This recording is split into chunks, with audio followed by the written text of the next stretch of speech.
This episode of Ghost Town may contain disturbing or graphic descriptions, which may not be suitable for all audiences. Please use discretion while listening. Found in the Flood. I'm Jason Horton. I'm Rebecca Lieb. And this is Ghost Town.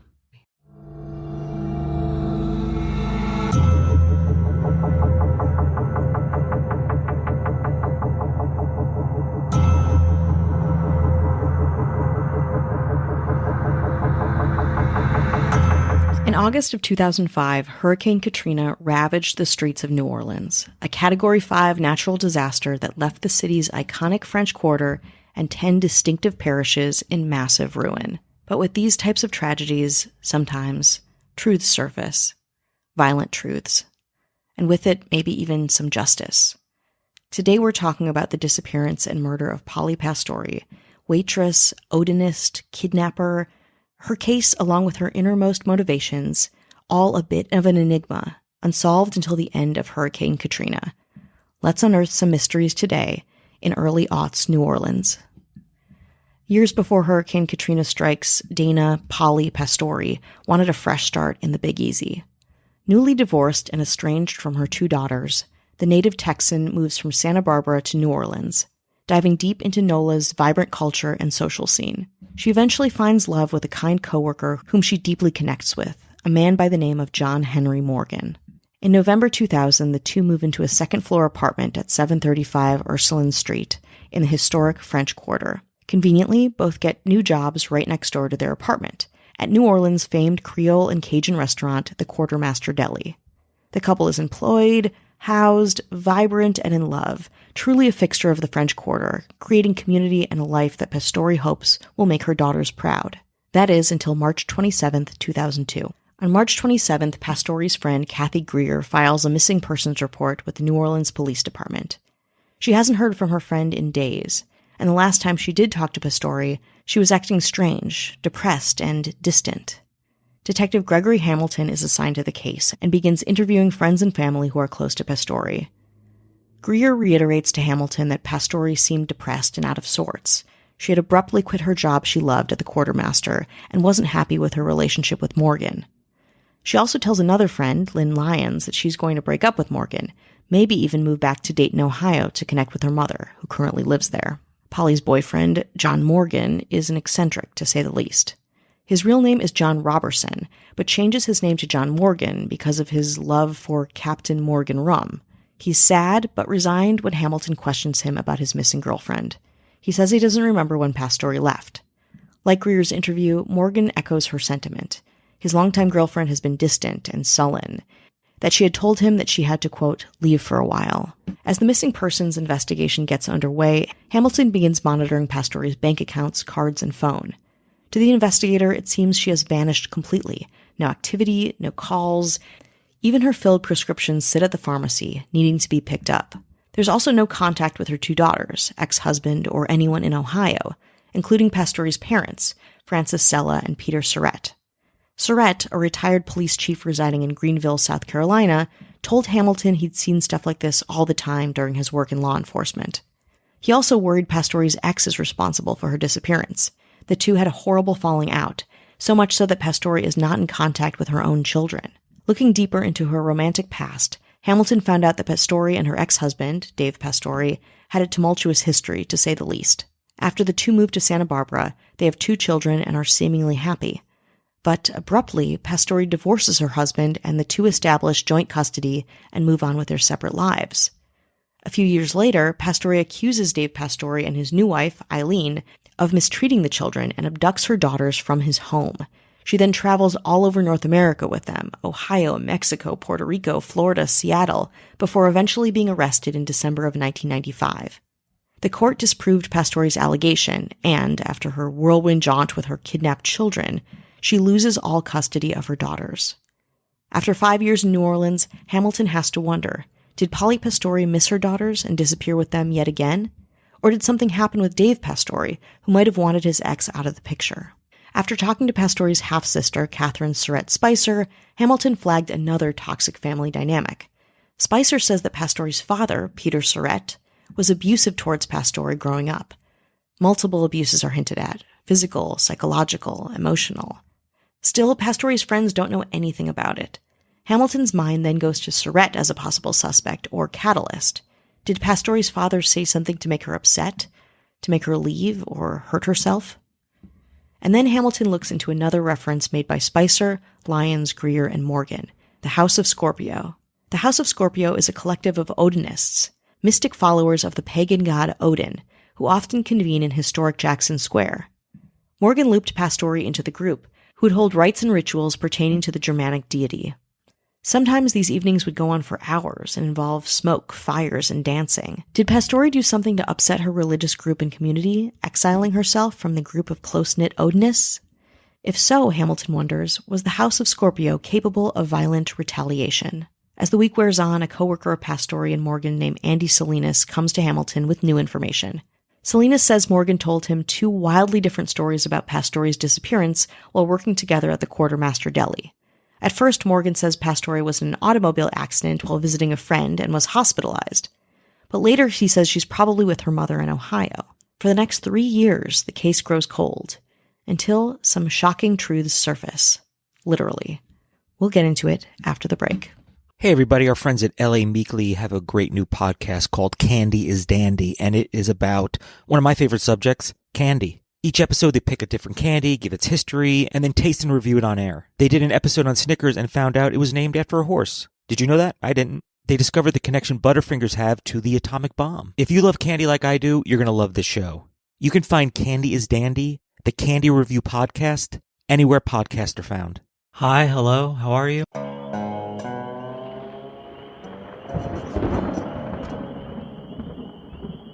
I wanted to tell you about our podcast, Drew Blood's Dark Tales, hosted by me, Drew Blood. We're a weekly storytelling podcast where you'll hear hand-picked horror from our favorite authors, accompanied by full audio production and performed by yours truly. I invite you to search for Drew Blood's Dark Tales on Apple Podcasts, Google Podcasts, Spotify, or wherever else you do your listening. And subscribe for longer episodes each and every week.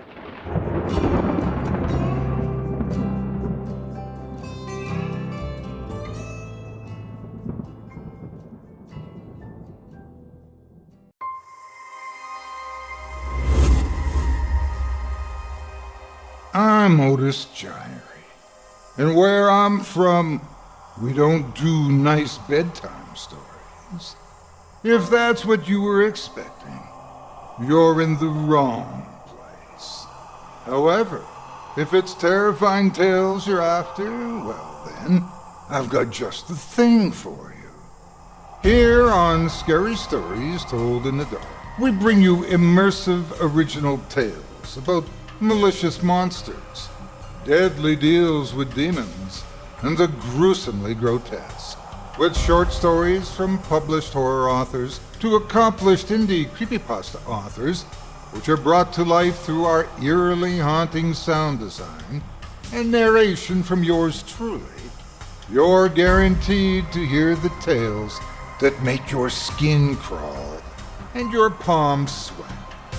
So dive into the cosmically creepy with us by subscribing to Scary Stories Told in the Dark on Apple Podcasts, Spotify, or wherever you listen to your podcasts.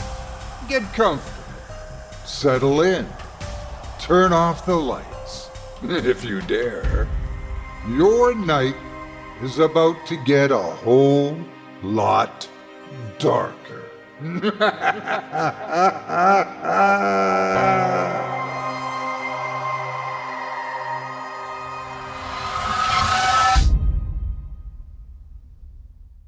Hello. How are you doing? You doing okay out there?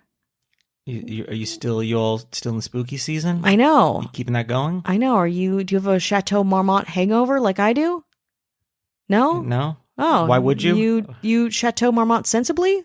Oh, interesting. Interesting. Yeah, that is interesting. I don't know what that's like.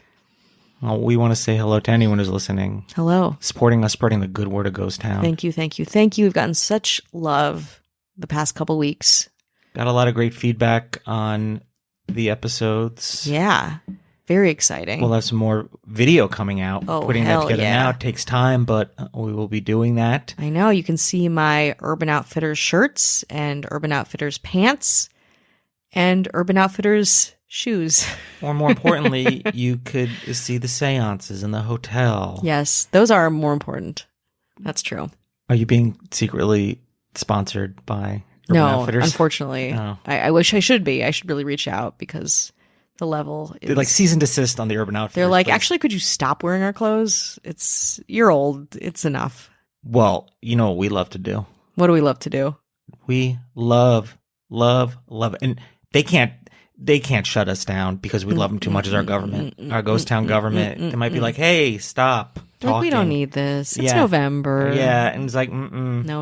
It's no. Movember, but not for mustaches. Uh-oh. It's for us talking about the government. Yeah, Wow. I switched it up. Amazing. Did I mention I was just in Philadelphia and I did comedy? Did that tip you off? Where I actually, during one of my stand-up shows, a mayor came that I met in real life. I was so jealous of that. Yeah. I thought I was seeing a celebrity. Honestly, I felt kind of and like, she wore the shirt. I was just like, fuck. yeah. I got to get to she rocked the Philly shirt. immediately. Yeah, that's my adopted. It's one of my adopted cities. Yeah, I've had so much fun there when I've been there, which has not been very often, but I want to go there. I want to meet mayors. I want to get tattoos. I have a lot of plans for Philly. Well, when her name comes up in the Are we going to do the something roll special? call, I mean, everything's special that I do. That's true. Everything. The mayors getting sponsored by Spirit Airlines. Why not? Right? It's still Ooh, a that's great rough. sponsor. It's a great sponsor. They got the money. They got that slush fund. Okay. Spirit's a rough start. It's a rough start. But you know what? Listen, take the money. Oh, always. And this person definitely has. You know, that's Kat Joselle. Hello, Kat. She was like, "Yeah, give me that Spirit money." She's like, I'll take the big seat. Yeah, give me What's that. the big blue seat? Is that what it's called? Give me the blood money. Mm-hmm. Getting sponsored by Spectrum. Spectrum Cable. Another I don't know. hellscape of a company. Yeah, I don't know if that's regional or whatever, but it's She's got a bunch of routers in her trunk yeah. just for fun. It's Emma Hopkins. Hello. Getting sponsored by Anthem Blue Cross Blue Shield.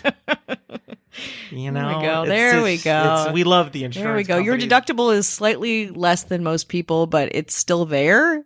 And getting that deductible money is Casey Weber. Hello. Getting sponsored by Bennigan's. Wow.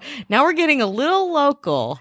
We're getting. No, I mean, yeah, Bennigan's? Is that local? I feel like they're around. Well, they? they're out of biz, we think, but they might Oh. be making a huge comeback. Oh, because they shit. got that money, Regroup. And, Gen Z marketing. Let's go. and they think the stylings of Matthew Clemens LeRae will, zhuzh it up a little bit, They are right. and taking some sweet cash from Geo Metro. Are they still in business? Nope. Absolutely not. Getting sponsored by the Shake Weight. That absolutely does not exist anymore. Does it? Or maybe it has other uses. I don't know. Mm. But guess what?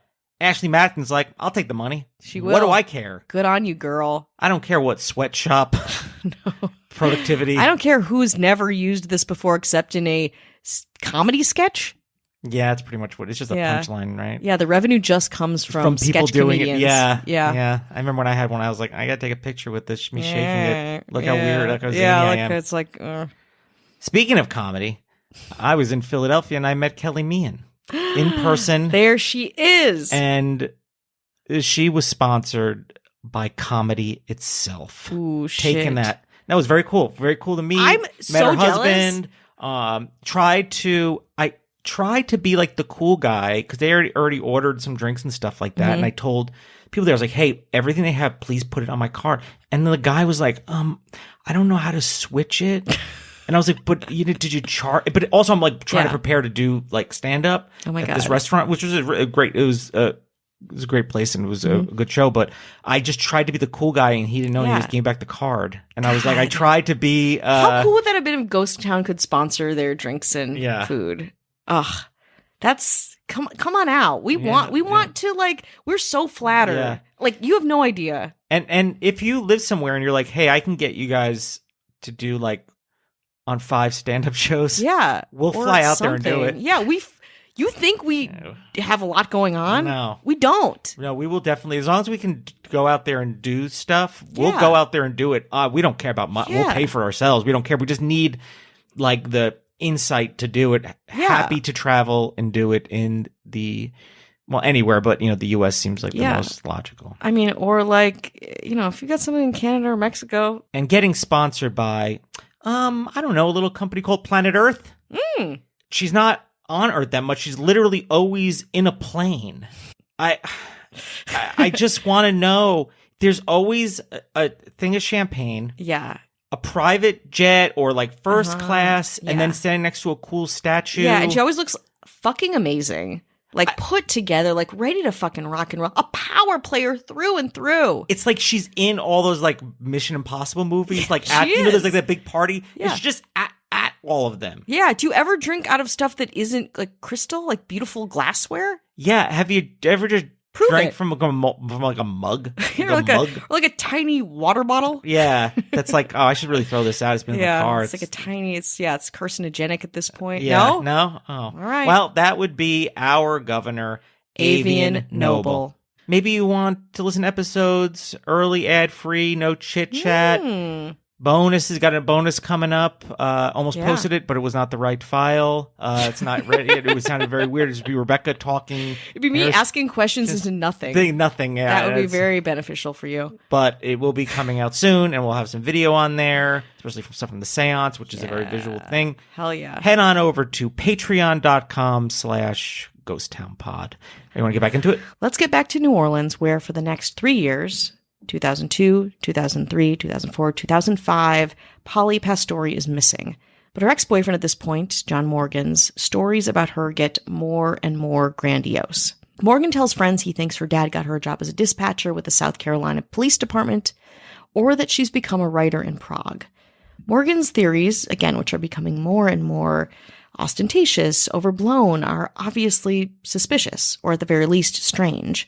But there's nothing tying him, or anyone else for that matter, to Pastori's disappearance. No Pastori, no leads, and no identifiable crime scene. That is, until August 29th, 2005, when Hurricane Katrina hits.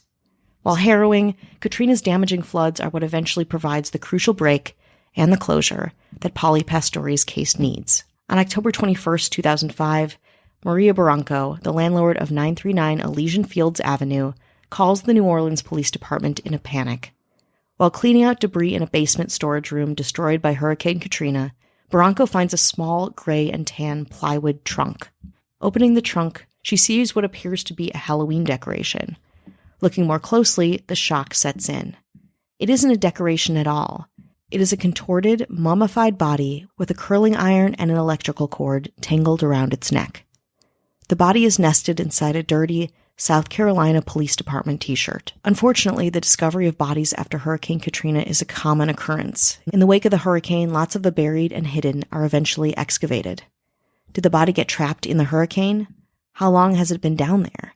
Forensic investigators perform an autopsy while the New Orleans police perform a days-long, comprehensive search of the unit. After years of searching, questions about the whereabouts of Polly Pastori are soon put to rest. In the waterlogged storage unit, investigators find identification cards, a passport, divorce records, and other documents inside a small lockbox under a pile of rubble. The contents of the lockbox all belong to Pastori. Eventually, the body is also positively identified as Polly Pastori. The New Orleans coroner's office cite Pastori's cause of death as strangulation, by way of the curling iron coiled around her neck. Going through her records, Barranco tells Hamilton that the storage unit's corresponding apartment was leased to John Morgan in January 2005, where he lived with his then-girlfriend, Tracy Greer. Following Hurricane Katrina and receiving his 2000 FEMA relief check, Morgan put in his notice and moved to Charlotte, North Carolina. Eager to get away, he forgets, or can't be bothered, to clean the storage room that contains the mummified remains of his ex-girlfriend. On February 8, 2008, Morgan is arrested and charged with second-degree murder in the death of Polly Pastori. He vehemently denies killing Pastori, saying she was murdered by a drug dealer named Pepper as a punishment to Morgan for ratting his business out. Morgan says Pepper tells him to store Pastori's body in a wooden trunk. If he doesn't, he'll get hurt, or worse. Nobody believes Morgan, and while he'll never fully know the truth, Hamilton puts together his own timeline. He believes Pastori was murdered by Morgan sometime in 2002 at her former home on 735 Ursuline Street. An erratic person, Morgan turned on his girlfriend after she expressed unhappiness and had planned to leave New Orleans. After killing her, Morgan dismembered her body and stored it in a trunk that he kept for 3 years. He takes the trunk with him, moving it from apartment to apartment, and eventually burying it in the floor of his most recent New Orleans apartment storage unit. Believing Katrina would be enough to cover his tracks, he leaves the trunk there, hoping it will be forgotten or lost in the wake of the hurricane. But the disaster doesn't hide his dark secret. It reveals it. On July 29, 2009, John Morgan is convicted of the murder of Polly Pastori. The jury deliberates for about 40 minutes before finding Morgan guilty of second-degree murder. Morgan is sentenced to life in prison with no possibility of parole. After 7 agonizing years, justice is finally uncovered for the family of Polly Pastori, while John Morgan, slowly but indisputably, has dug his own grave.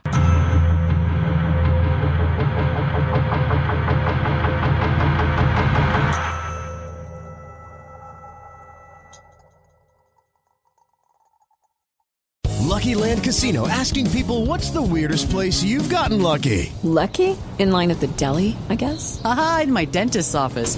More than once, actually. Do I have to say? Yes, you do. In the car before my kids' PTA meeting. Really? Yes. Excuse me, what's the weirdest place you've gotten lucky? I never win and tell. Well, there you have it. You can get lucky anywhere, playing at LuckyLandSlots.com. Play for free right now. Are you feeling lucky? No purchase necessary. Void where prohibited by law. 18+. Terms and conditions apply. See website for details.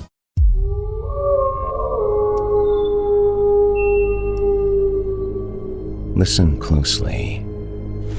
I might just know what you're looking for. Maybe it's a little bit more excitement in your life. A jolt to the system. To get the blood pumping again. Just the smallest, tiniest taste. A little something to dilate the pupils. Do allow me to welcome you to the Horror Hill. A little getaway I know about. A place with scenic overlooks and fresh terror on tap that would chill even the most discerning connoisseurs of the macabre to the bone. Join me each week to get all of the ghastly, gory, and grotesque stories that I've handpicked from the works of previously published and indie authors by subscribing to Horror Hill on Apple Podcasts, Spotify, or wherever you prefer to get your horror fix. My name is Jason Hill, and you can take my word for it. Oh, and remember, it's only a story. Right?